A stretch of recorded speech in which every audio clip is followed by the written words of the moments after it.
Hi, I'm Brenda Rowe. My day job is a senior policy analyst with the provincial government. I also have experience with CRA, and I have a lot of not-for-profit experience serving on different boards of directors. And again, I put my name forward, as Lara did, and others, to be on the board of directors for the History House. And by night, I am an artist. Thank you. Who else we have here? Patricia. For some reason, I can't get Patricia. I'm not sure if you can hear us. I sent a request to you to unmute. Okay. And I haven't received a response. Okay, well, let's go over to Derek and then we'll come back to Patricia, if that's okay. Let me just see. Hey everybody, how are y'all doing? Good. My name is Derek Diamond. I'm the chairman of the Torbay Folk Arts Council. And of course, we have a great interest in History House and how the Folk Arts Council and History House can work together basically and make it a destination. Thank you. All right. Any luck unmuting Patricia? I haven't. I sent her a private message to unmute and nothing. Okay. Patricia, if you're having trouble, could you send a message in the chat to let us know? Please. And then that way we can see if we can connect. In the meantime, I'll run through some housekeeping items. And we'll see. Oh, sorry, Your Worship. I apologize. I was going to introduce you and Ashley as I got into this stuff, but go right ahead. Anyway, everybody knows who I am. I'm the mayor, and I got a keen interest in the History House myself, as Ralph would know and everybody would know. So anyway, thank you all for coming. I'm the deputy mayor is going to run this operation tonight. I'm just going to sit back and listen, and if I'll make a comment if I feel the need, but I probably won't need to. But I'm going to mute myself now, and that'll be that. Thank you, Your Worship. And Ashley, would you like to introduce yourself? I'm going to introduce you anyway in a few minutes, but you can go ahead. What? Sure, that's fine. So I'm Ashley Smith. I'm Managing Director of Fundamental Inc. And we're project managing the conversion of the History House from a house to a museum. Thank you, Ashley.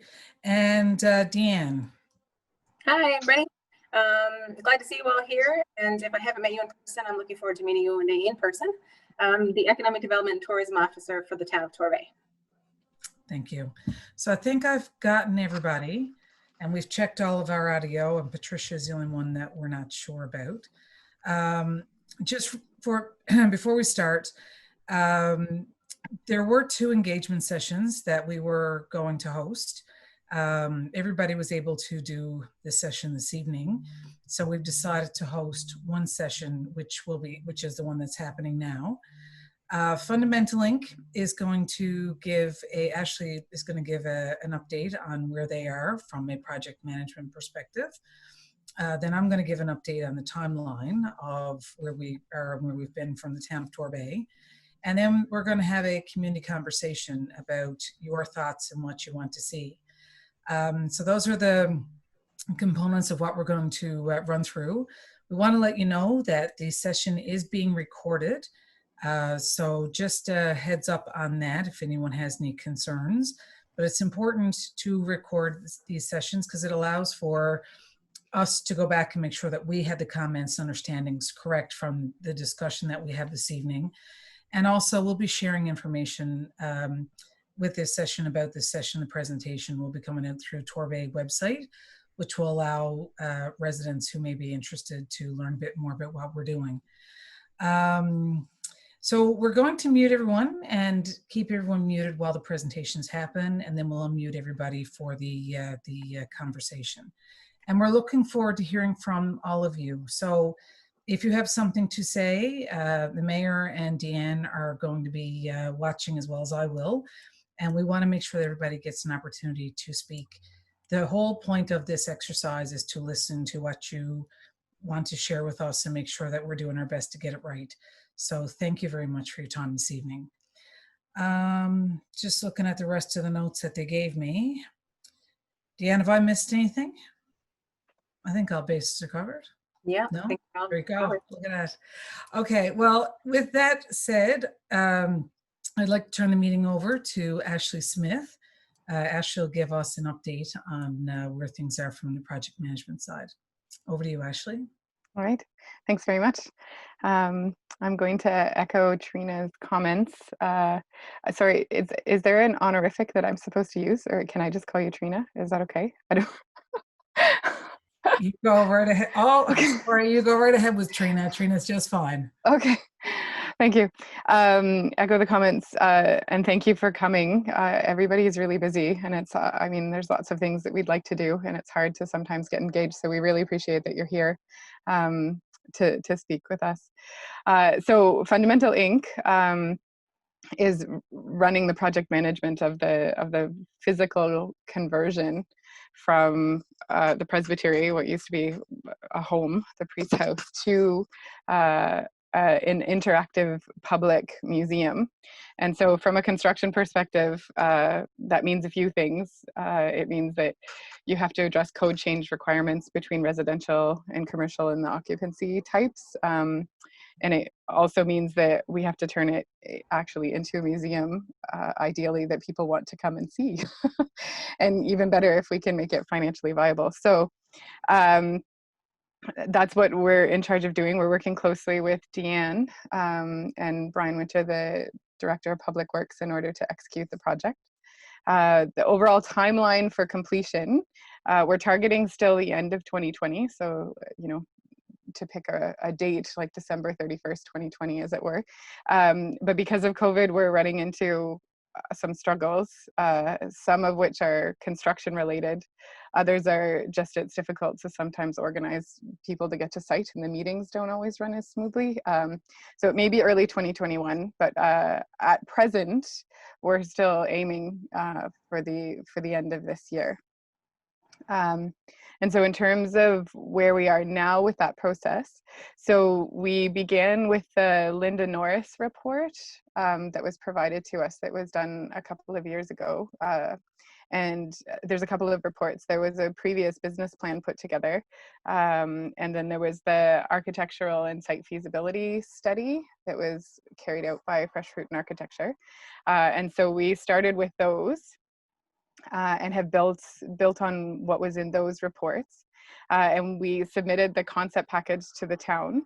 And so at present, we have the exhibit theme categories defined. So the exhibits themselves, or how the interpretation materials are implemented, is still in process, but the theme categories are in place, and they are very much aligned with the previous report in terms of the categories. I'm kind of repeating myself there, but they're categories based on research that we've been done. So we read, like, I was given books. Can you guys see, like, these one, this one, and this one? Can you see it? And this one. So sorry, can you see? There, I'm looking. Okay, yes, okay.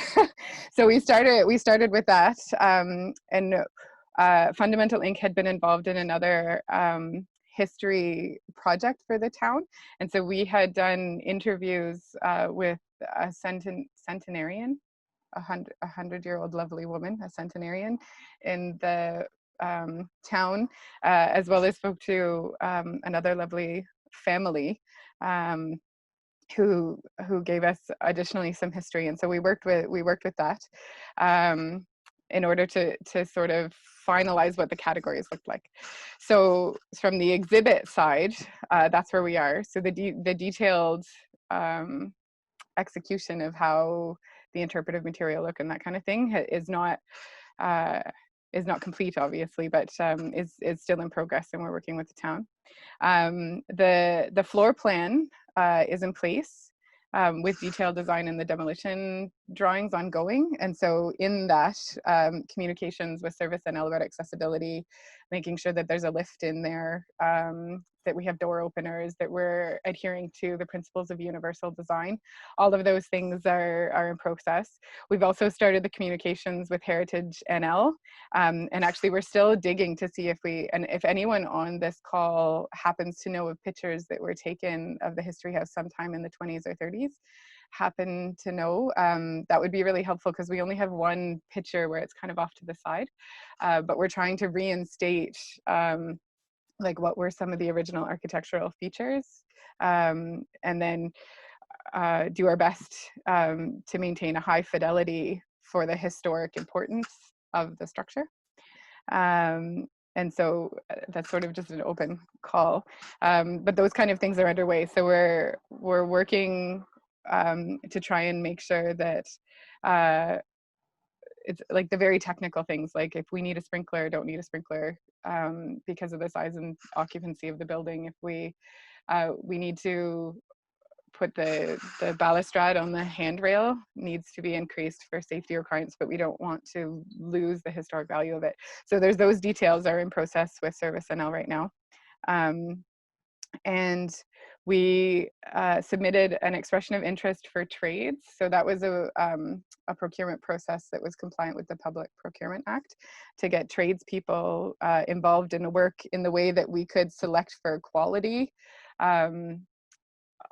as a higher priority than cost. I mean, we're working within a budget, but we wanted to make sure that the tradespeople we got were not those that, like, you know, just wanted to slap things together in a subdivision. We wanted a good quality contractor who cared about what they were doing.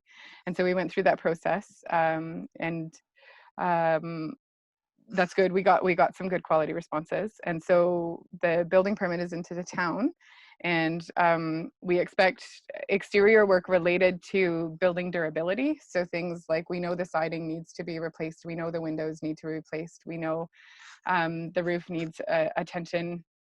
We know the foundation needs some attention. So those are things that have to do just with the physical structure of the building, not not necessarily how the museum operates or the user experience as they move through the museum. So those things will begin as part of the phase 1 of construction, which began in August. We've been getting quotes since the beginning of August or so.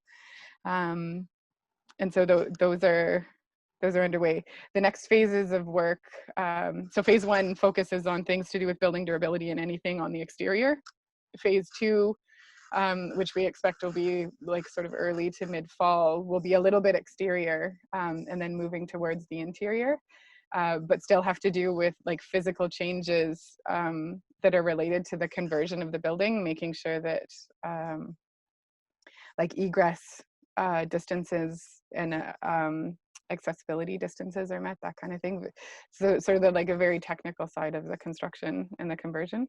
And then phase 3 and phase 4 will be for the installation of the exhibits, which we anticipate to be late fall, like early winter, and then final occupancy kinds of things to happen in phase 4 with the fit out and the engagement with any community groups that might be using the space in coordination with the town, to make sure that if there are small things we can do to help them work into that space, that we do that as part of the project.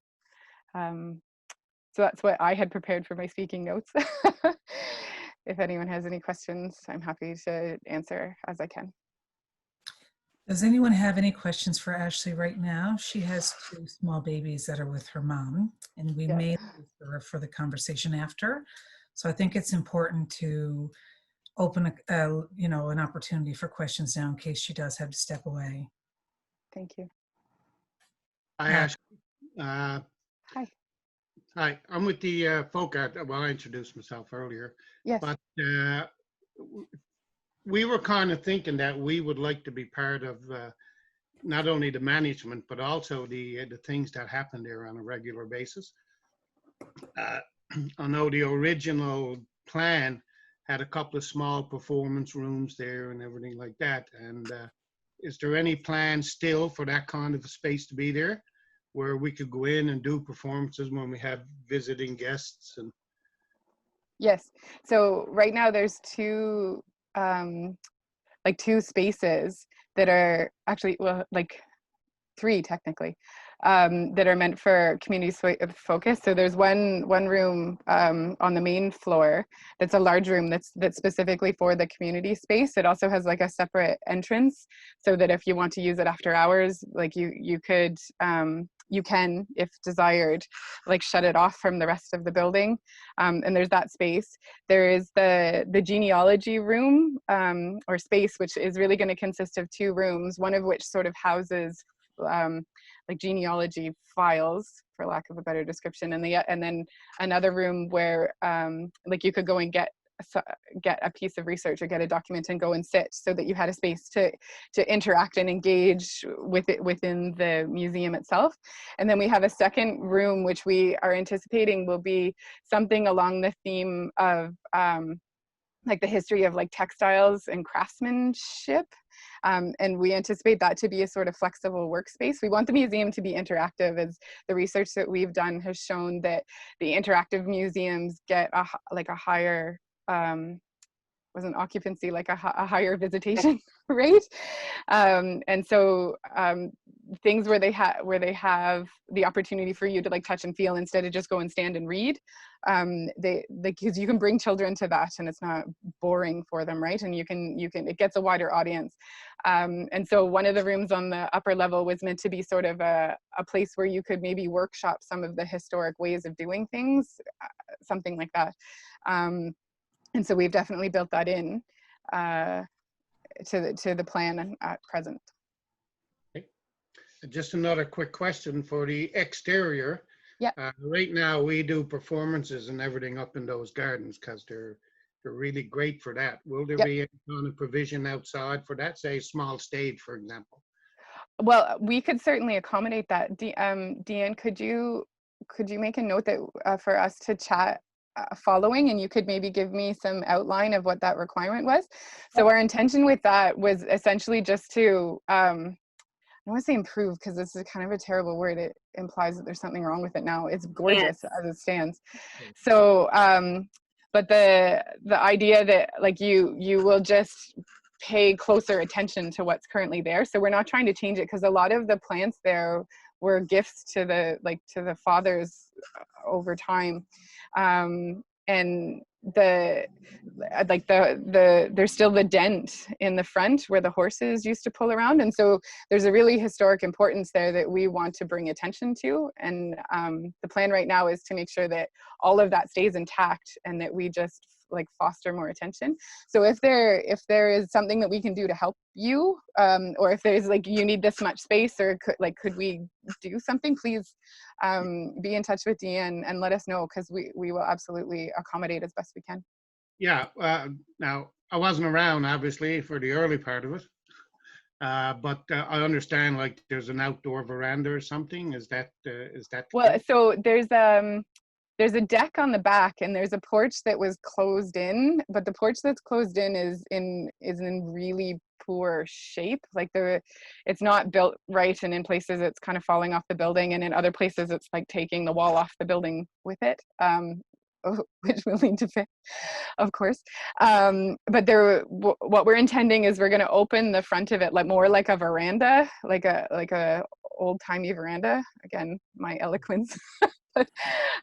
So that you have pillars open, and that we would have banners between the pillars, and that it would be fairly deep with a wide set of stairs. So you would have that space. We're also intending the front foyer to be kind of a convertible space, so that if you had a small group like of 12 people, that could actually function as an event space in and of itself. That's still in design, of course, but that's part of it.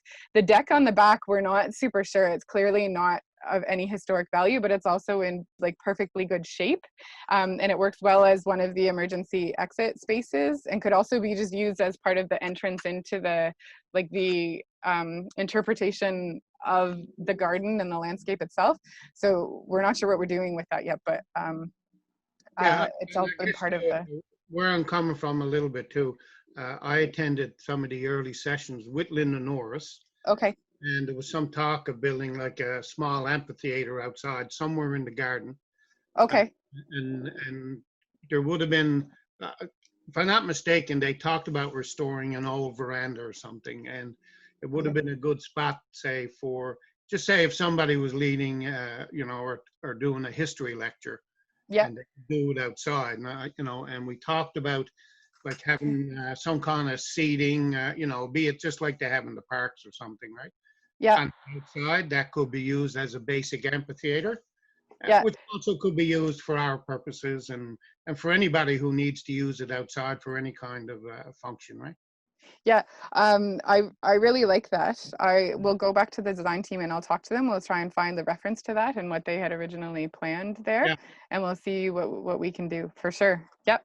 Yeah, I mean, it just seems like a fairly inexpensive. I mean, you know, Oh yeah, you I can put agree. all logs around in a semicircle to do. Well, and even actually the way the back deck is structured, if you took some of the fence off and changed it into like wide stairs that could be used as informal seating, like you could maybe even repurpose that where it's not historic, but it could be part of the functional use of the space and the way the community wants to engage with the museum, which is really all really important. So absolutely, yep. Okay, Thank you. Thank you. All right, Lara, you had your hand up. Yes, Ashley, you mentioned there that you had, as a reference, Linda North's report from a while back. Yeah. An architectural report and some of their, some of our books and things. Yeah. I was wondering, and this is something that a bunch of us have been talking about. At one point, a few years back, the museum acquired a collection of mummering artifacts and records from Paul Smith. Yep. And I'm wondering if that is being worked into the interpretation plan and business planning, and what your thoughts are along those lines so far. So the mummers material is still there. So like one of the first things that we did was go in and do like a really high level cataloging of what was actually in this space. And so I know at least I'm pretty sure I know what you're like, the materials and items that you're referring.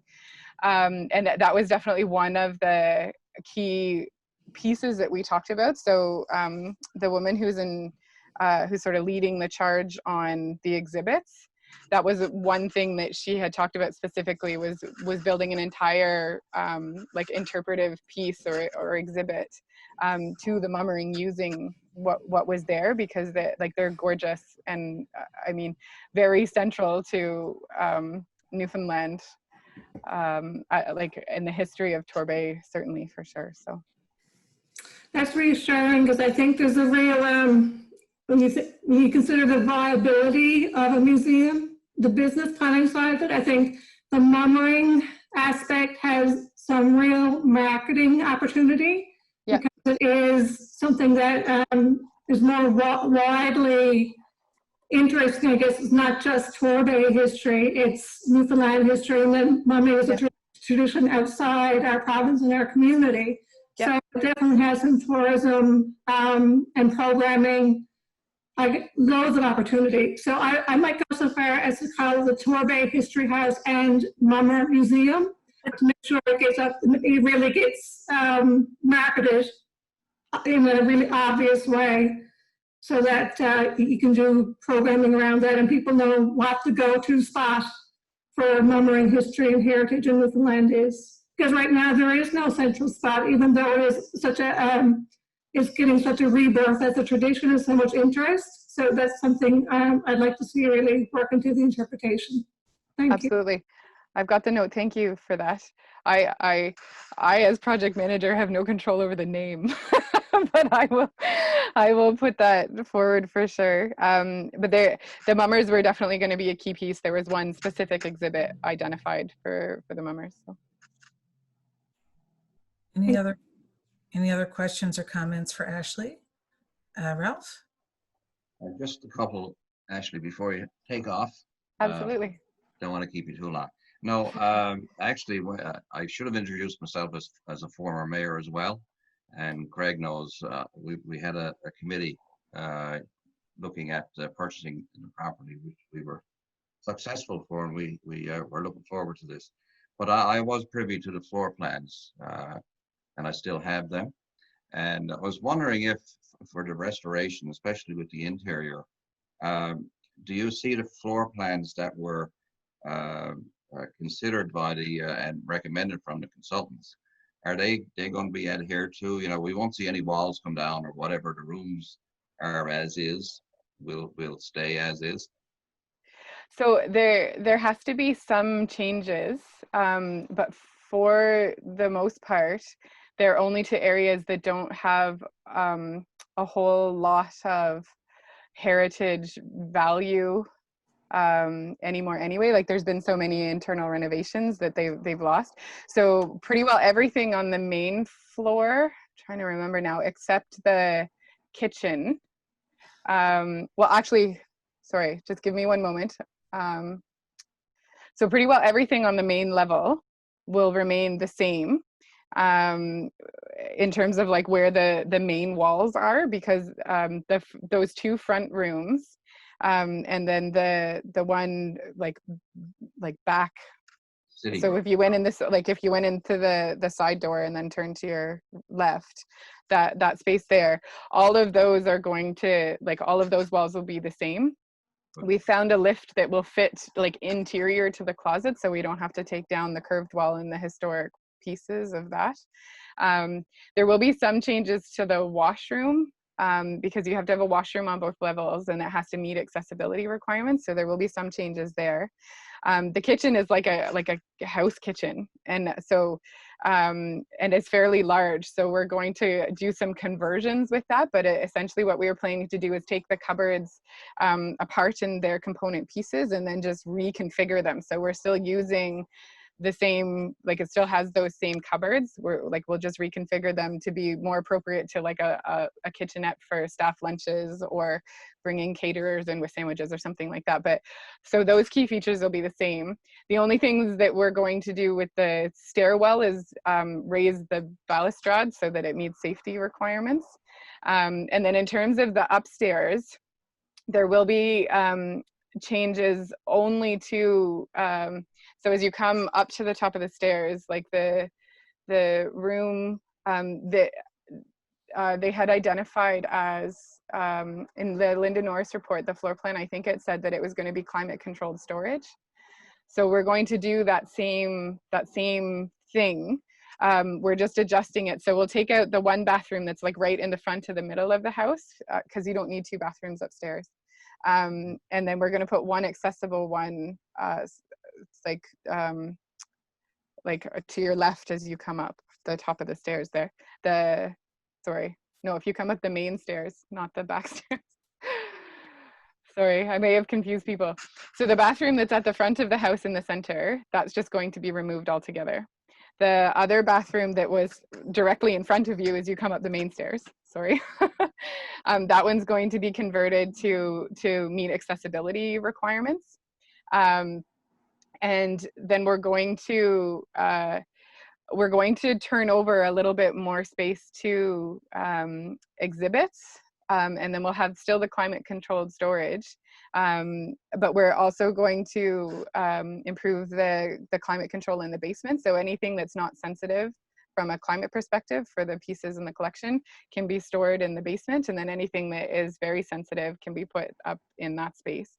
And then we're also still in discussions with the town about the garage, the side, and how we can handle that and manage that as part of the overall museum facility. So we're not really sure what's going to happen with that, but that's part of it. So like the short answer is mostly we're only doing what we need to make sure that we adhere to accessibility and like the change of use things that are required from a service NL perspective. Does that answer your question? Yeah, one quick question regarding the exterior renovation. Yes. Yeah. One of the consultants pointed out that when they looked at the siding and removed the exterior siding, there was still some clapboard left from the original structure, and they said it was salvageable. In the same way with the wooden wall around the property up front, especially the white wall we call it, that has historical value as well. So are those going to be looked at? Because if and just to make a point, if the clapboard can't be restored. Is wooden clapboard going to be preferred over vinyl siding or plastic siding, whatever? Oh God, yes. Oh God, yes. So maybe that's Good, inappropriate when good. we're talking about a recess. So the fence along the front is absolutely being kept. We've already talked to a couple carpenters, and we've had like a GC type have a look at it. It's in actually pretty good shape. There's only a few pieces that need repairing. There's a further along, there's the iron gate and some other things, and it again is just in need of some attention. The gate itself is actually in pretty good shape, but right now it's kind of like leaning over and is a bit stabby. So we're gonna do something about that. We're not 100% sure if the siding that was discovered as part of that architectural report is actually still intact around the whole building. So we're taking the siding off in sections, and then we're going to determine what we can do with it. If the existing siding is salvageable, like if we can brush it out, like if we can like sandblast it or soda blast it and then repaint it and then use it, even if it's not in great shape, by putting like some like blue skin or some sort of moisture barrier behind, we will do that, just again to keep the historic character. If we can't, then it will be wood siding that goes back up. Like I have a personal like abhorrence of vinyl siding and so tend not to ever use it. That's not to say that it doesn't have value, so if anyone has vinyl siding on their house, please don't get upset at me, but in terms of trying to restore like a heritage building, that like it's definitely not the right approach. So it will be wood, absolutely. The other thing that we're looking at is how we put replica windows in. So we're looking at, as we take the siding off, is there an opportunity to put insulation to improve the durability of the building?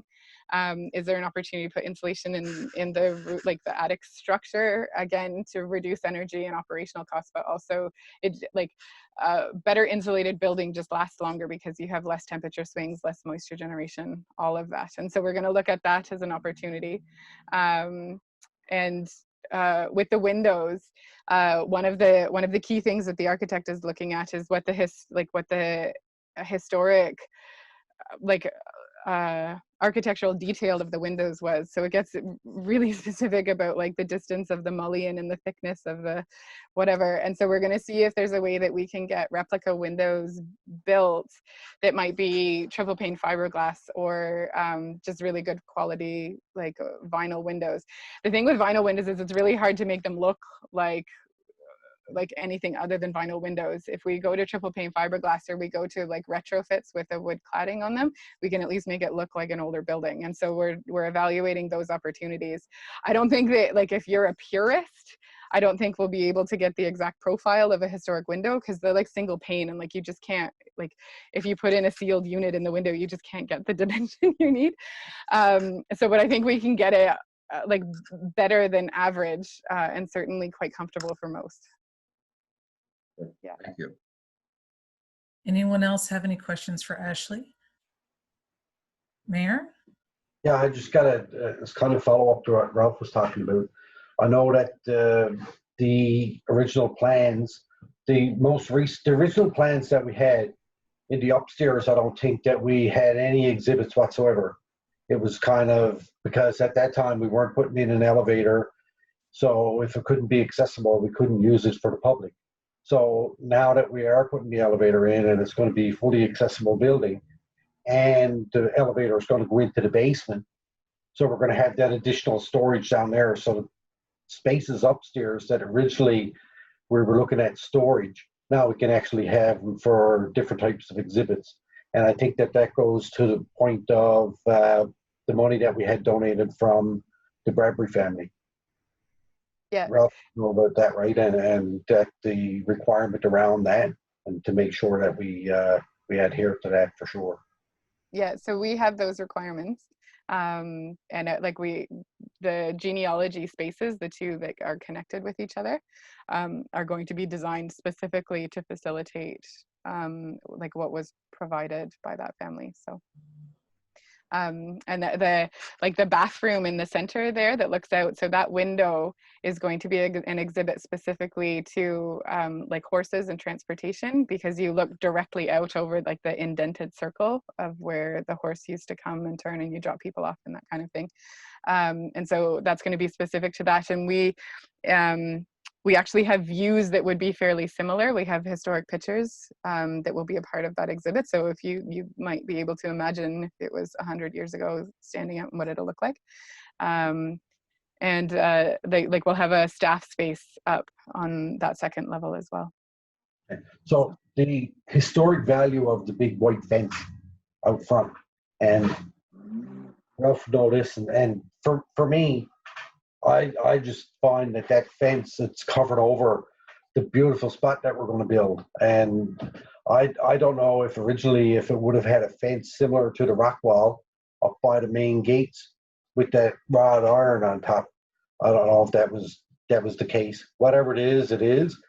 But I just wasn't sure if there was any significant historical value that we could derive from that fence. But you're telling me that there was? Well, so that was identified as one of sort of the key heritage features in, I think it was the architectural report, if I remember correctly. And so the intention was to make sure that we sort of like brought that back to life, as for lack of a better way of putting it. I have no idea how old that fence is, or like where it would have been installed, like when it would have been installed. And so that was why I was saying there is a general call. This is sort of a general call. So if anyone on this video call knows of any old pictures, or even could ask like friends and family if there is, like we will absolutely take them and absolutely look at them in order to make sure that we stay as true to the vision as possible. So if you know of anything, please let me know. You can get in touch with Deanne if you can't reach me, and we will pay attention, and I will ask you if they could be used or where you got them or what's what, because we want this to be a reflection of the community in every sort of fashion that we can. So. All right, that's fair. I was just curious. That's all. Sometimes I don't think I'm not. That's more often than not. Thank you, Ashley. If there aren't any other questions right now for Ashley, we'll move on to the next part of the meeting because I'm Laura's watching. got one more there. Oh, sorry, Lara One has more. Yeah. Quickly, and I think it kind of ties into Craig's a little bit, talking about the heritage value of the site. I'm wondering if there has been any advice so far or plans to first for the town to designate the building as a municipal heritage structure, and also if you've made inquiries to Heritage Newfoundland about applying for provincial heritage designation. So I can answer the second part of that.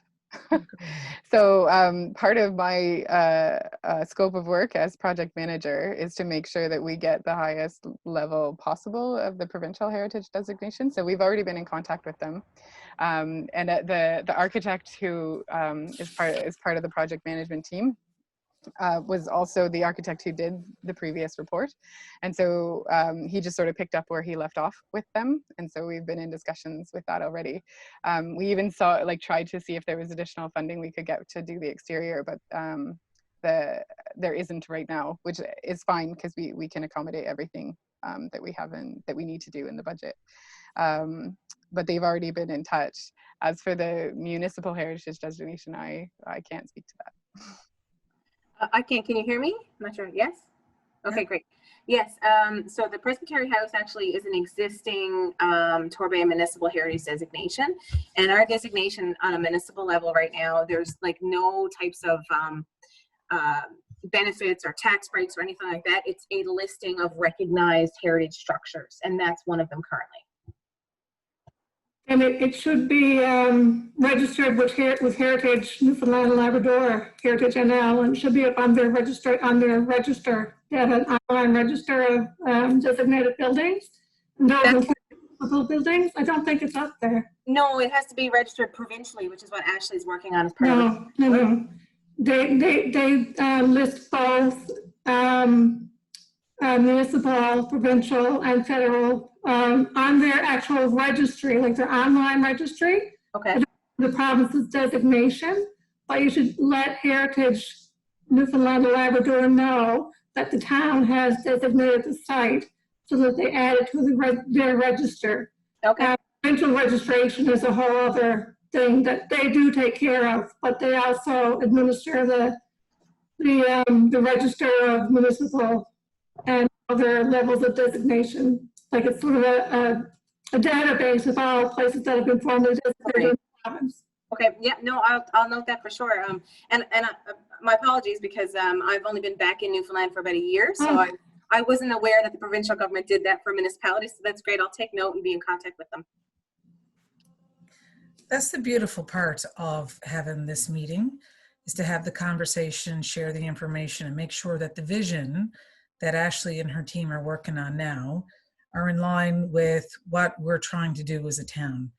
And, you know, I want to make sure that it's not lost in anyone's mind that this project started before I joined council. It was purchased in 2017.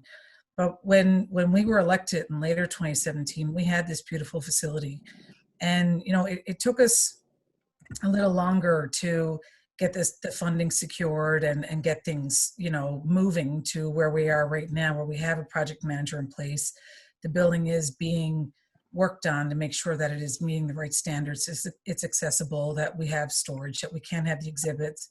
But it's also really important to have the discussion that we're having tonight, where we can talk about, you know, is there a stage? Is it going to function the way we need it to? Are the exhibits that we've already got here being promoted? Are they being included? And you know, is the work that's being done meeting the need of the community and the community groups? So I think it's really important, the conversation that we're having here this evening about this. And as I listen to what everybody's saying, it kind of naturally leads into the next part of the discussion, which is what has happened since this has been purchased. And there's been work done, and a couple of you have mentioned I was involved in this back then. I'll be very honest with you, I wasn't. So there's a big learning curve as to what has been done, what is being done. But right now, we're really interested to make sure that when and as we work through this project now, you know, this year, that we listen, we get it right, and we don't miss the work that has been done on this. So it's really nice to try to see the melding of what we are doing and where it makes sense with what the different objectives that were meant to be achieved when this was purchased in the first place. So I just want to touch on the fact that this is in our strategic plan. When we put together our strategic planning in 2018, the Torbay History House is in there. And so it's the strategic initiative number 3. So this is something that we committed to as a council to get done. And when we started, we did have a consultant have a look at business planning, operation, how it could look, governance. We did have a discussion around all of those things. And then that presentation was made back to council for council's review, which added to the rest of the information that was already put together on this. But the reason for the time lag really has been making sure that the finances were in place. Because when we came in, I wasn't privy to what happened before with the finances, but I know when I came on the scene that we needed to find additional finances to make sure that this was a project that we could do that wasn't going to be completely on the burden of the taxpayers of Torbay. And we worked really hard as a council to make sure the partnerships were in place with the provincial and federal government to ensure that the money is there. So the money is there now, it's been signed off. And once that was done, then we went ahead and hired the project manager and have gotten to where we are. So a couple of points that were touched on, the development of the museum includes both the exterior and interior property. The facilities and grounds will host themed areas related to the following: Torbay in the World exhibit, from land and sea to table exhibit and experiences, community gathering space, reading research room, archives and collections storage, permanent, temporary, and transient exhibits, outdoor programming area, and landscaped play space. So all these things are being considered and definitely part of the discussion, and we have been part of the discussion this evening.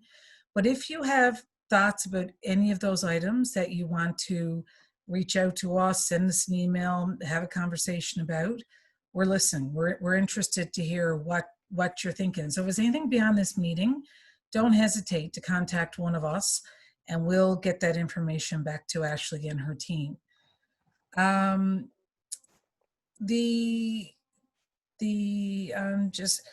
the work that was done prior to 2017 was done. I do know that there was a call that was put out for board directors positions, and to be honest, I'm really excited that some of you put your names forward. There's a lot of experience on this call, and we're really looking forward to and hoping that you will have an interest in the board of directors as we get ready to prepare a governance structure and decide how it's going to operate. But one of the comments that was made was, you know, these buildings don't often operate in the black, and it's very hard sometimes to drive the public to it and to make sure they're successful. So we understand that working on this project right now, and we think it's important to make sure that as we're working through this process and as we're trying to figure out what are we going to do with it to make sure it's successful and it works for the community and community groups, but also make sure that we're being very careful about the cost of operating this and how it's going to run and go forward. We're trying to find the balance of how that's going to roll, because some of the stuff that Ashley talked about was making sure that, you know, the energy efficiency of that building and space is working the way it needs to for operational perspectives. But we also have to think about what's it going to cost to run the organization. Do we run it as a separate entity, which is an arm of council? We create it, but there's a board of directors that will run and operate it. I believe Derek mentioned that the Torbay Folk Arts Council have an interest in having a discussion around some of those things. So we don't have a decision made yet about how this is going to operate. And part of the reason that we wanted to have this conversation tonight was to talk about that, because I'll be honest, I'm a volunteer-aholic and I love to volunteer, but there's only so much time any of us have. So we volunteer with what we're most passionate about. And you guys are on this call this evening because you're passionate about this project. So I'd really like to have the next part of our discussion, if we could, about some of your thoughts around management ideas that we can include in our discussion. And I want to say thank you to Ashley. She's about to leave. I think she's just gone. So thank you to her. If you could extend thanks for us, Deanne, appreciate that. But I think it's important for us to get into the conversation about concepts around governance, what you'd like to see. We have to make sure that we measure any operation of any facility within the capacities of what the town of Torbay has to operate and run it on a go-forward basis. But I really, really want to make sure that we listen, we have the discussion, and if you guys can inform us about, me in particular, because myself and Deanne were not here prior to the 2017 election, about what happened, what your vision is, what it has been, what you want to see, so we can hear, listen, and look. And just so you know, Deanne has done a lot of work. She has been in contact with other organizations that are running similar museums in the province. She's been involved with the, I'll let you actually, Deanne, if you want to talk to some of the work that you've done to pull together some of the research on it. But it's in the speaking notes, but I can't find it. But I think it's important that we open up the dialogue and really have a good chat about what do you want to see, how do you see it functioning? And then I think the last part of the discussion, I think it's important to talk about when and how, as we're working through that process, would be good to engage you guys again and have a second conversation about where things are going and what we're doing. Because if you're interested to be a part of having a conversation, then it's important for us to listen and make sure that your voice is heard as we move through this project over the next little bit. So Deanne, if you can talk just for a second about what some of the background research you've done, and then if we can turn it back to everybody and ask for input about their vision around operation and governance, that'd be great. Sure. Okay, so obviously first what I started with was Linda Norris's report and any of the background information and the documents that the town had on file, just to familiarize myself with any conversations and any things that were kind of put into play in terms of the skeletal framework and everything, and the ideas that town council had, and the current town council has as well, for driving this forward. I also talked to give you a local perspective, I talked to a representative from both the rooms as well as Admiralty House to get an idea on how they both started, what their structure looked like, how it runs currently, how they generate revenue. So from A to Z, everything that I can kind of pull out of them to help us be sustainable and be successful. And then I've been in contact with the Canadian Museums Association, which I think is really important, because we do want to be more than just, you know, the typical little community museum. We want this building to shine, and we want it to represent who we are as Torbay from all aspects. So the Canadian Museums Association has provided many free and member resources that includes documents about the development of boards, that includes the constitutions and different types of policies like donation and deaccession policies and everything else. So they're a great resource for the development and I guess operation of any type of museum in Canada. Finally, the town of Torbay has a membership. Some of you may or may not be familiar, but it's the Creative Cities Network of Canada, where it's an online forum for all Canadian towns and municipalities, if they have membership, to basically not reinvent the wheel, but to ask questions to like-minded communities about anything from public art to events, to history, to beautification initiatives. And we posed a question out to them to say, hey, has anybody like started their own museum? What are their learnings? And we're now getting some information back from different municipalities and different towns across Canada, just to see, especially communities that are kind of the size of Torbay, and they have a unique character as well. So all that information is coming in as best practices, and it's really great to see that. As Ashley's talking about the restoration piece, it kind of lines up with everything that's coming in as well. Thank you, Deanne. So if I can toss it out there, if you guys just want to raise your hand, I can see everybody who wants to speak, share, let us know the background, what you're thinking, where you were, any other thoughts that you want to share. Absolutely listen. Yeah. I have one thing before we go into the questions. I just wanted to follow up on something that Deputy Mayor did say earlier. There's a web page. It's not the Town of Torbay website. It's called mytorbay.ca. And this presentation, because we're recording it, as well as the community dialogue and any other questions and answers, especially if there's ones that we need to follow up on, everything will be posted on mytorbay.ca next week. And there will also be 2 or 3 additional questions for anybody that didn't participate or couldn't participate. Then they have an opportunity to give us their feedback on mytorbay.ca as well. Thank you, Deanne. All right, past Mayor Tapper. Oh, you're muted, Ralph. Yeah, you're going to unmute. There you go. Okay, how's that? Sorry. There you go. No, first of all, I just want to thank you for, obviously we put a group together of mostly from people who applied some years ago for the call for board members, that interest. But obviously we, in this time, we only couldn't do virtual meetings, so it's great to see some people here from our own group. And I just want to mention that, I'm not sure if you're aware, but the Torbay Folk Arts Council, with this group of individuals, has created a subcommittee. It's called our Heritage Subcommittee, and I am actually the Heritage Director for that group. And it involves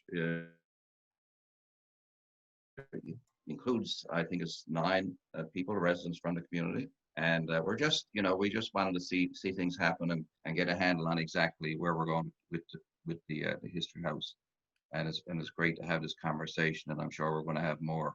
But as you said, Trina, there's some very capable people here with backgrounds that have vast interest in the community and in this project. We're here to not only I guess promote these people, but there's others that are willing to volunteer whenever that project is finished, and that's what it's all about. And we'll get more people as well as we get to that point. So again, thanks for that. But as far as I'm concerned, like I I think there was a void, you know, from the council I was on to today, which we were concerned with, and because we hadn't heard anything, and I know it's a long process. I was there, and you got to have a lot of patience when you're applying for funding and everything else at government levels. So thank God it did come through, and it's a good handful of money to put into the project. So it should produce a great product, and like Lara had the idea of for marketing for the Mummers Museum, which I think is fabulous, and that alone should attract, at least it'll be unique to the province and the country for that matter. And you know, something like that, I think we could throw those ideas out, and we just, you know, want again a connection to the council, the Torbay Town Council, and voice, you know, maybe our ideas, and you know, and I'm sure that you're going to look at some of the faces on this screen and say, God, they'll be ideal for a government's, you know, member. So, but there's more people out there as well. You know, I myself, I'm looking just to volunteer and do some promotion for the, you know, for the project. But there's some very valuable people. Lara goes back many years. Lara, you're still young, but her you know, her history with the Heritage Committee and everything else brings a lot to the table. So I just want to promote the people who are on this screen here from this group, and like I mentioned, there's others there. But I'm glad to hear that you know, you're sticking to the plans, the floor plans that were initially drawn up, and they were quite costly. You know, we put a lot of money into that back then, and I'm sure going forward, I got to mention, Craig, that Councillor Thorngoss will probably be disappointed that the white fence won't come down. Once we had our name on the property, she was going to go over with a chainsaw and tear it down herself. But we had since heard from the consultant that there is some indeed some heritage value to that fence. But anyway, it's good to hear, and like I say, we're going to do some more talking at the Folk Arts Council level, or at our meetings, and now this subcommittee. So you'll probably hear from us again. But we're here to help. It's not going to cost you anything for our help, but I think our voice is worth hearing. Absolutely. And I think it's really important to note that communication. I mean, even from my perspective, when Derek said, you know, we're thinking about, we'd like to have a role here, and then we're talking about a governance structure, and then you're talking about another heritage committee, unless we're speaking back and forth and understanding what everybody is doing, it's really hard to understand. Email is the best way to misinterpret. And I'll tell you from my email, when I received from you and everyone was copied, it wasn't until I realized after that it was from everybody, and I went, oh, sorry. So I apologize now for that one. I own that. But I think it's really important to have an open dialogue. And you guys aren't on this call. We're not having this conversation because you're not passionate about it. And that is so important and so valuable. So don't think we're not hearing that, because I certainly am. I know that the mayor and Deanne are too. Was there any other comments you wanted to make, Ralph, before we took? No, yeah, I just want to make one comment, and it's kind of to partially, I guess, what Ralph was saying, and to the amount of time that it's taken us to get to this point. And I think that, I guess, from a council perspective, over the last couple of years, we've had a lot on our plate in terms of projects, and it was, I mean, the community center was a huge one, what consumed us, and the William Amherst monument down at the beach, getting that finished was a big key to us, because we were able to take additional funding that was left over from that from ACOA and roll into this particular project to get us over the top for the money that we needed. So we may have been, you and I and whoever else, we may have jumped ahead of ourselves maybe last term of council when we put out our call, because we thought we had the money secured at that time, and then of course COA changed direction of where they were going, and the amount of money that we were going to get went from here down to here, and that kind of really stalled us for a while till we had to put the work in to get the rest of that money. So I think that to your point about having these interactions now with you guys, and I think as we get closer to when people start seeing the construction happening and realizing that this project is going to move forward, we may have some additional those people within the community that will want to be involved at that point. And it's, you know how it is, Ralph, when you're trying to get people to volunteer or help out or step forward for anything that the town is doing. A lot of times the same people come forward because they're passionate, and you know what they say, if you want to find someone, a volunteer, look for the busiest person that you can find, because that's the type of people they are, right? So I think as we get closer to opening or to actually forming our board of how it's going to work, that we'll be able to get some additional interest, I'm sure, right? I think. And just to that point that Craig made about the funding, we received the funding. We made sure that the funding was secured for this before the federal election, because the CO is a major contributor. And that money was signed off and secured before the election happened. And then we had this turned around in the RFP out in mid-November.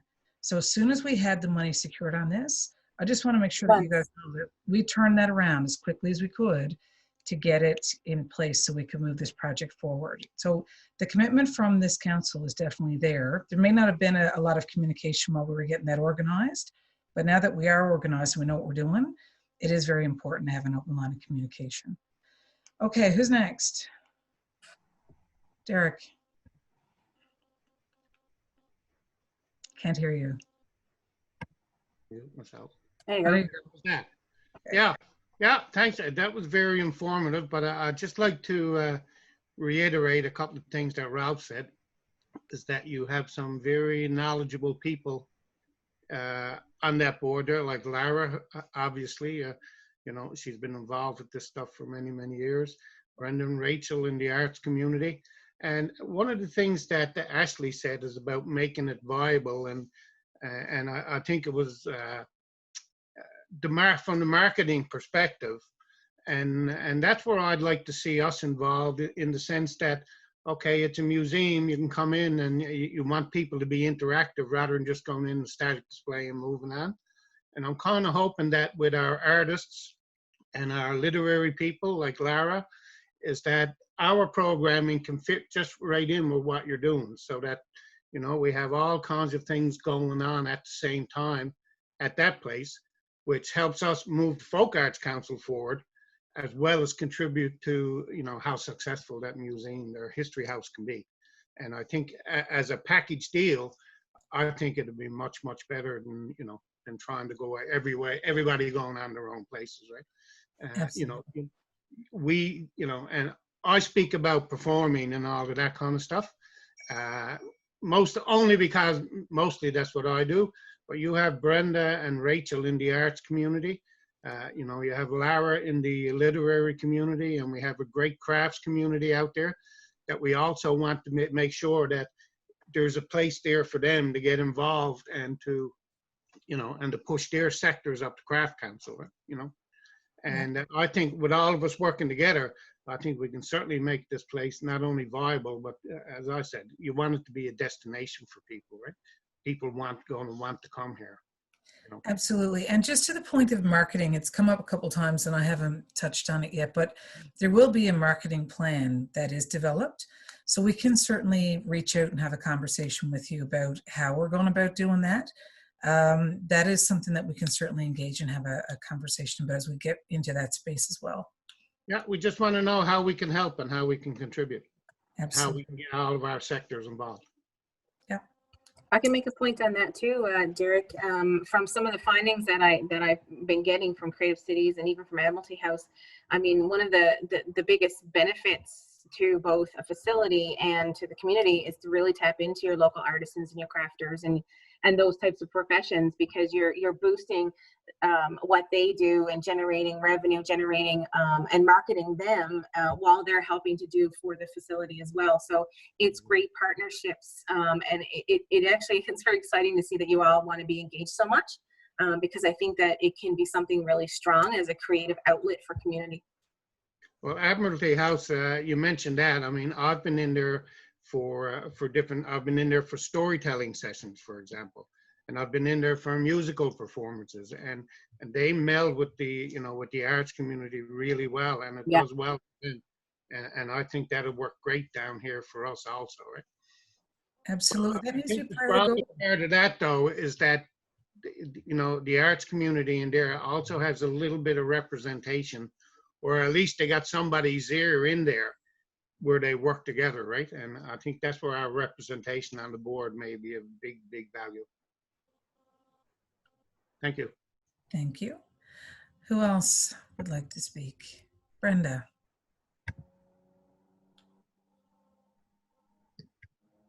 All right. I'll apologize up front. The dog may start barking. I'm hoping not. No worries, Brenda. You know, my background, as I mentioned, is policy and research during the daytime. I've been doing it for about 20 years now. And through that, I have been actively recruited to several different boards of directors for my knowledge on policy and governance. And I'm really excited to know that Deanne's reached out and talked to Admiralty House, because as far as I'm concerned, that's one of the premier run facilities. And I've watched them grow over the years from what they first started out with. And they just, as they get more funding and things, they just keep expanding and expanding their programming. The size of the building even has grown over the years, so they're a great resource for this. I don't know if you've reached out to Penny Rowe, no relation to me, trust me, at the Community Services Council. No, not yet. Because she's a wealth of knowledge on board governance and the Sarah do's and the did mention don'ts. her name to me, Sarah at Admiralty House. She did mention Penny Rowe. Yeah, no, she knows her stuff. That's what she's been doing for years. And again, it's the community sector council, so it's related to exactly what they're doing. They're promoting and fostering community services for everybody.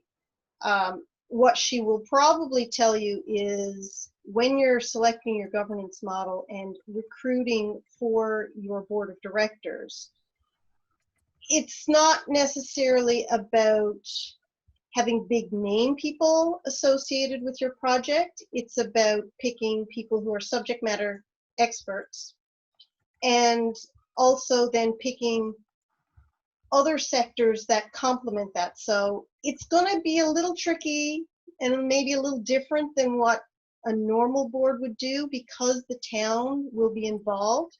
So you have, you know, access to accountants and finance people through the town that can help oversee that, because that's normally a key player that you would have on a board of directors.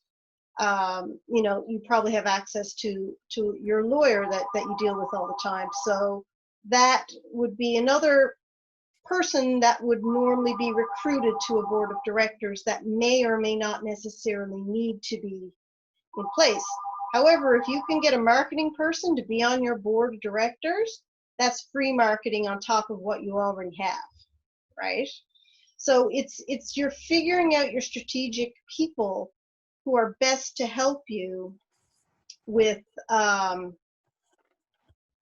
going forward with your governance model and being able to be viable in the community. And you've got to get the community buy-in.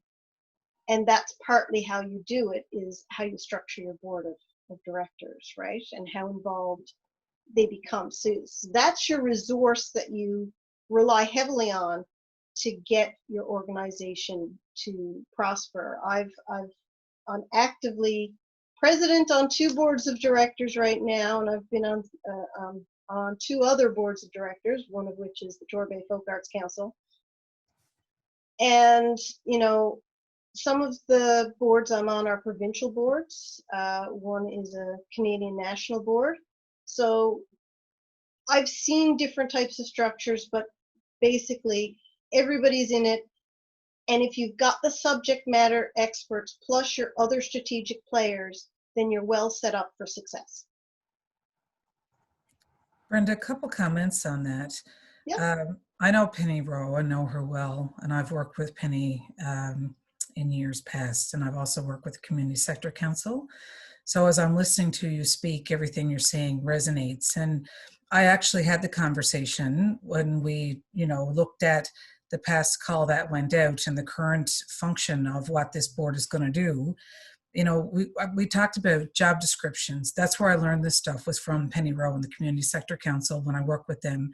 So, you're 100% right. It's the function of the board, it's the passion of the people who are leading the organization, but it's also, from a town perspective, the conversation of which of those resources are the town providing and which ones are the board providing, and what are the roles of that board and the obligation of the board, and what is the role and the obligation of the town.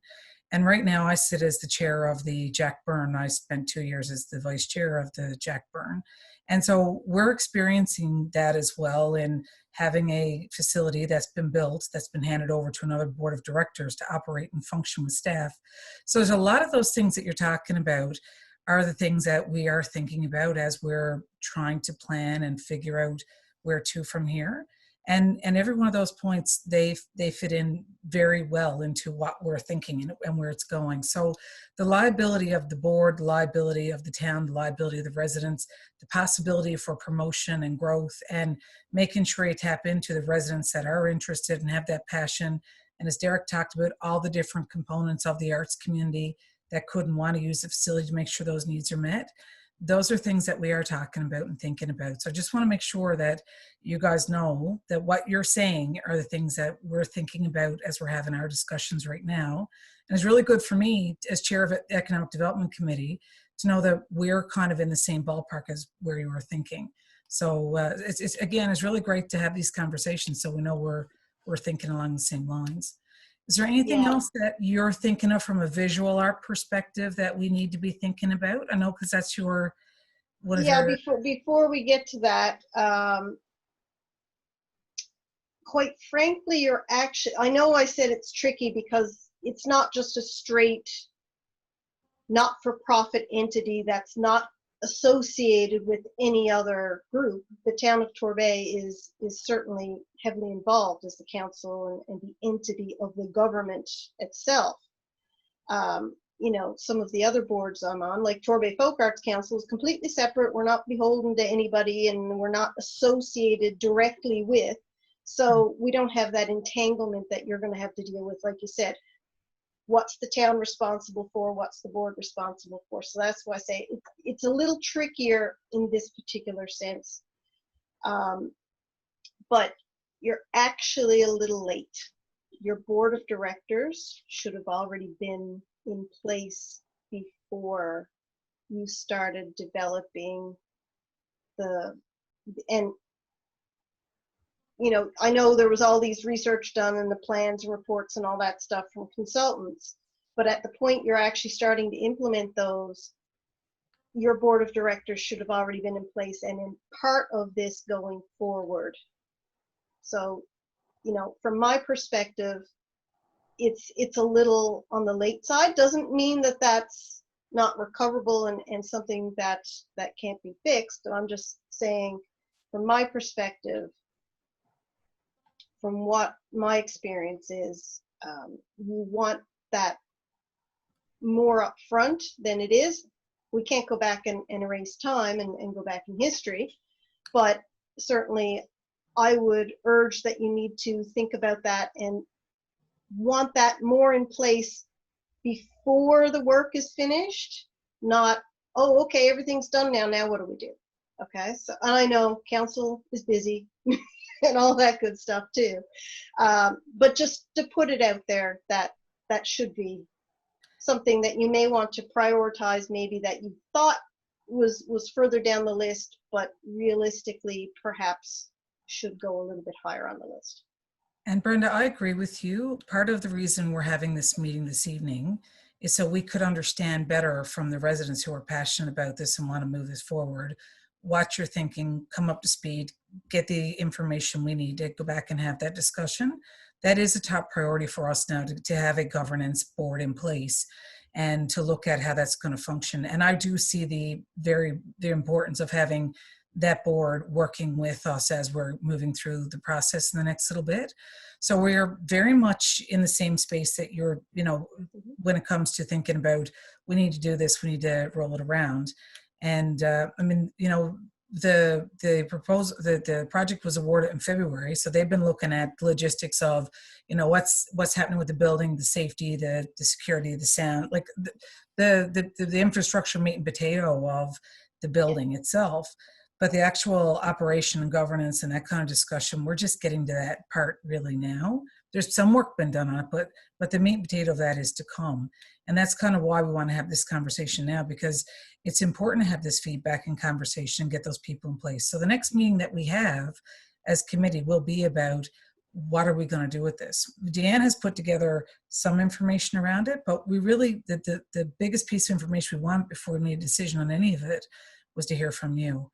So that we are thinking that way, and we are. I know it's the first time you guys have dealt with this, with this sort of structure, and do we need a board, and how do we do it, and when do they come up on board with this project? I understand that, and I'm not trying to lay blame or anything like that. I just, like I said, raise it up the list if you can to get it going. But back to your question about the visual arts. Derek touched on it, even that, performance spaces, exhibit spaces, doing different types of workshops through visual arts perspective that tie into the history and heritage of the town specifically would be great. I was involved back several years ago now when Lee was there, and we did the art exhibit down at the Kinsman Center. So you can do something like that again, right? It's something that's fairly low cost, but gets people involved and out for an activity, and it ties into the history and heritage of the museum and of the town itself, right? So that's kind of where my head is there's different things that we can tie into with that. Awesome, thank you. Really appreciate that. Craig, What? did you have a comment? Yeah, just a quick one. It's just to Brenda's point about the timing, is that I guess I'll share this with you anyway, it's not a big secret, is that there are some people in the community that wanted us to sell that house. And and when council changes and new people come in with new ideas, and you're looking at doing a budget and stuff like that, it's, we're all committed now. We got the application signed and we're ready to roll. But sometimes it takes a little bit of convincing for certain members of the public, and even sometimes some members of council, to move in a certain direction. Everybody wasn't on side when we purchased it in the beginning. Hey, Ralph, we had at least one naysayer, right? So I think that in a perfect world, we would already have had all that stuff in place, but no, I work for the government too. I've worked for all three levels of government. You're preaching to the choir. I understand the challenges that go along with that as well. So yeah, but it is definitely a priority. Yeah. Rachel and Lara, you guys haven't had a chance to speak yet. Which one do you want to go next? Raise your hand if you have a, okay, I will go to Lara.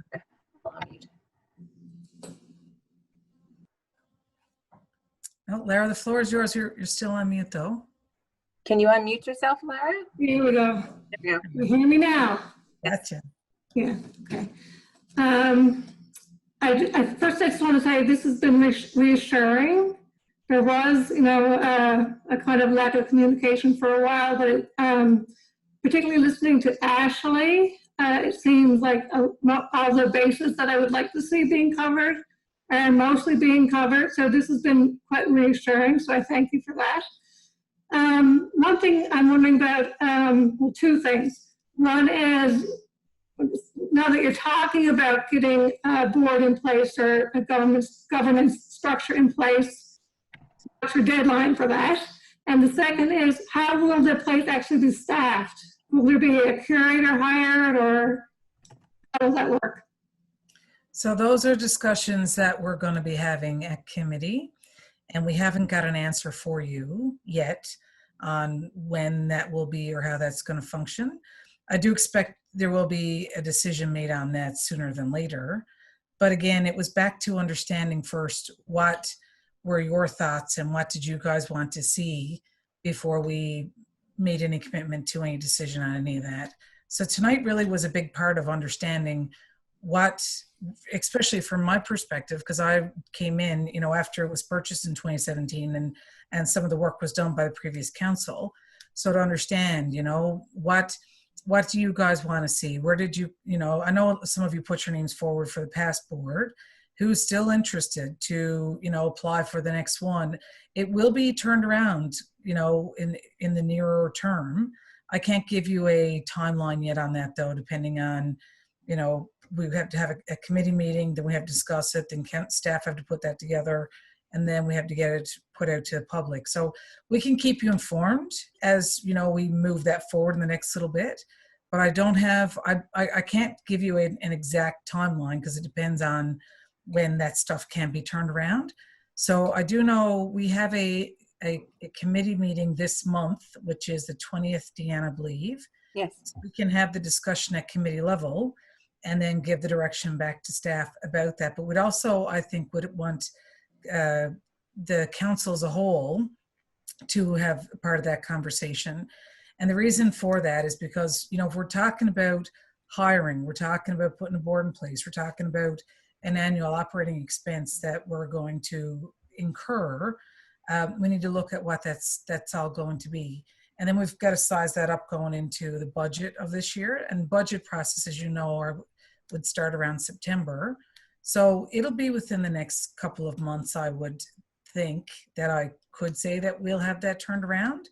And it may be sooner, but I'm really cautious to give you a tight timeline until we've had a chance to have a look at some of those things. But it what about the staffing piece? The staffing piece, there are models that Deanne has looked at, but again, it really boils down to how it's going to function, what we're going to look at, and then who we're going to hire. So I can't give you an answer on that this evening, but what I certainly can do is leave an open invitation to have a dialogue about what that's going to be as we work forward and talk to you about it. Or if you have any thoughts about what it should look like, if you want to share that with us, by all means, we're happy to listen. You know more about this than I do. So, you know, I'm all ears about any suggestions that you may have. Okay, thank you. Again, I'm learning as we go here. So very open to any and all thoughts about that as we move forward, definitely. And Laura, just I'll follow up again with mytorbay.ca. I have everybody's email from the registration. So when we get all the information up and the little opportunity for the additional feedback, I'll send it to everybody via email just to say, hey, the presentation's up. I'll pull out the questions and answers that we've currently talked about. And then if something else sparks, or if you have thoughts and ideas about like kind of what Deputy Mayor is talking about, then by all means, we'd love to get that feedback from through mytorbay.ca, and or just call me at any time, and we can certainly, I'll take your information as well for the development and you know, what the structure is going to look like for staffing, for sure. To that point, I guess, we were presented with a particular governance model last term of council, and of course there's more than one, as Brenda mentioned, and one that was presented to us, basically we had a board of directors and they operated the history house on their own with very little or no support, really, some money at the start, and then over years that funding went down as the board kind of took over and operated. They did their own hiring, this type of thing. So there's other types of models that we can look at, and it's all going to come down to the level of comfort with council too, right at the end of the day. How involved do they want to be? Do we want to actually have the staff that's a town of Torbay employee that works there or that type thing. So I guess that, to Trina's point, that's why she wouldn't be able to give you an answer to right now, right? I can't give you an example of Admiralty House if you're not familiar with it, and Brenda may be if you know about the model, but Admiralty House, the City of Mount Pearl does have an operating budget for that, and then they have kind of, for lack of a better word, I'll call it a memorandum of agreement, where they do, you know, certain types of services for them, if it's snow clearing or security or something like that. And there is one position, just recently they got a second one because they did expand to a second building, but they've operated up until the last 2 to 3 years with only one museum manager, and then that museum manager recruited the volunteers, and it's not technically a city or a town position, because that person does report directly to the board. So I guess what I'd like to leave that thought with, if we could, if any of you have thoughts about how we should function on this, or, you know, you have a lot of expertise and a lot of knowledge, and if you want to make recommendations to us, our next committee meeting is on August the 20th. So if you want to send us an email or, you know, give us a call, anything that you want to share with us for us to think about as we work into the next steps of this, let us know, because we'll certainly have a look at it and listen to what your thoughts are as we work forward on this piece. Lara, do you have any other thoughts or questions that you want to share? No, I think I'm good. Been over my list. Thank you. All right. Rachel. Okay, hi. Hi. Sorry, I didn't introduce myself very well earlier. I do, I'm a resident of Torbay, obviously, but my background is in graphic design and marketing and also visual arts. So I'm a trained visual artist, so I have experience in exhibitions and recruiting for that. And I also have a lot of connections. I worked with the Craft Council for many years, and I currently sit on their board of directors. So I have a very big interest in cultural heritage and tangible heritage here in the province. So I'd really like to be involved and be able to, I find that Torbay still has a little bit of a lack of a space for people to show work, and with the museum closed, it's not a whole lot of cultural like events like that going on right now, and well, especially due to COVID. But I would really like to see like participation with the community into like art exhibitions. And sorry, my dog is barking there. Jessica, can you turn that off, please? Sorry, this is family, right? Anyway, All right, so I have three really dogs too. It's all right. So yeah, I would just really like to be involved, and I like to volunteer, and like I think that sorry, I'm part of the group with Ralph and Deborah, and Brenda and Lara, who put their names forward to be part of the board of directors a couple of years ago. So yeah, I would just really like to see it be successful, and I have a lot of like a focus on like digital marketing and stuff like that. So I hope I can help out and stuff. But it's really exciting to see that the town has been, and Ashley was fabulous. So it's been really reassuring, as Lara said, to see the progress in the plan, because I never saw the plan a few years ago. That happened before I became involved. So yeah. Thank you. Does anyone else have anything else you want to say before I clue up? Go. Oh, Lara. Oh, hold on. I'll help you. Oh, sorry. There you go. Am I unmuted? Yeah, you're good. Where are all the museum's collections now? How are they stored? All the museum collection currently is inside the Presbytery House, upstairs. I think there might be a little bit in the garage, but nothing that has that requires any type of environmental control or lighting or heating. The museum, the original museum as well, that was in Town Hall, that did have and occupy one, if not two, storage units that were not on the site of the Presbytery House. They were in a storage unit facility. So I believe that there are still some assets and some furniture, like the larger types of materials, are in those storage units as well. Okay. All right. Any other questions, comments? No?